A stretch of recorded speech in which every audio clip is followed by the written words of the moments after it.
Welcome to the Banker Lamp. Please enjoy the video. You start by protecting your progress. Back up your save files and profile. Then, disable antivirus and run Dayz as administrator to remove permission issues. Next, open Steam or the Epic Games Store and verify the integrity of game files so missing or corrupt files are restored automatically.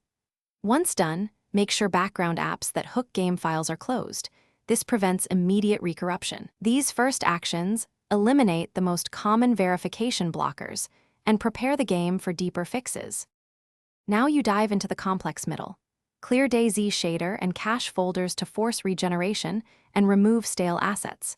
Repair or reinstall DirectX, Visual C++ redistributables, and NET because mismatched runtimes cause verification failures.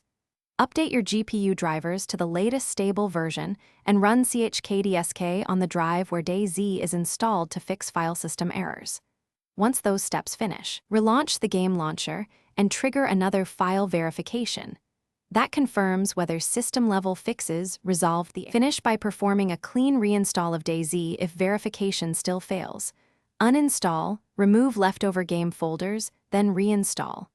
Reset your launcher settings or delete local manifest files and rerun integrity checks to force a fresh download of assets. If problems persist, collect dxdiag and launcher logs and contact official support with them. Troubleshooting tip. If repeated verification fails, try installing the game to a different drive or external SSD. Drive corruption or permission quirks. Thanks for watching. If this was helpful, leave a like and consider subscribing. See you next time.